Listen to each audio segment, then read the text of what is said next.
Salut, c'est Trado. Voilà ma vidéo de mise à jour pour l'or.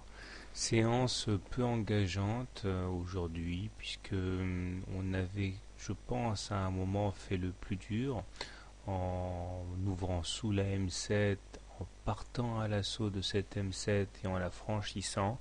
Malheureusement, la M7 a joué son rôle de résistance à la hausse et elle a envoyé les cours comme une balle de ping-pong vers le bas. Et nous trouvons refuge sur l'oblique bleu ici qui maintient les cours à flot depuis 4 ou 5 jours. Et malheureusement, la séance du jour a permis à la M20 de temporiser et de se retourner à la baisse. Donc clairement, ça veut dire que nous sommes en dessous d'une M20 baissière. Donc la tendance journalière est devenue, à mon sens, baissière. Dans ces conditions, je ne vois pas comment on pourra échapper à une confrontation avec la Bollinger inférieure et puis pourquoi pas d'ici quelques jours un contact avec la médiane de la fourchette orange, objectif donc de la fourchette dans laquelle nous sommes en train d'évoluer. Les indicateurs techniques sont de plus en plus dégradés.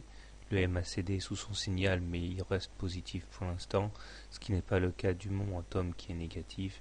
Quant au stochastique, sous son signal, il s'approche dangereusement de la zone de survente. Pour autant, tout n'est pas noir. En particulier, nous avons ce fameux scénario de drapeau marron que j'ai fait figurer maintenant la semaine dernière. Nous avons toujours donc la possibilité de nous en extraire par le haut, ce qui nous enverrait vers un objectif assez intéressant obtenu, je vous le rappelle, par report du mât sur la base du drapeau, donc au minimum les 1650, à condition bien sûr de s'extraire du drapeau par le haut, parce que tant qu'on ne l'a pas fait, eh bien on peut être amené à faire des rotations à l'intérieur du canal marron et aller, comme vous pouvez le voir, assez bas. Enfin, bon, on verra. Toujours est-il que si vous êtes acheteur de l'or, vous pouvez acheter sur les niveaux actuels puisque vous êtes soutenu par une oblique bleue.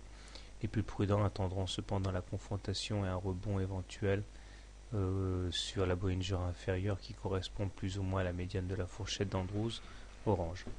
Si vous êtes baissier, par contre, vous avez un bon point d'entrée, soit au contact de la M7, soit au contact de la M20, ça dépend si vous êtes impatient ou pas. Et on remarque d'ailleurs que la M20 se conjugue au haut du drapeau marron pour enfoncer l'or au cas où on viendrait titiller ces niveaux. Voilà, quant à moi, puisque nous sommes en dessous d'une M20 baissière, je considère qu'on est en tendance baissière. Bonne soirée, bon trade et à demain.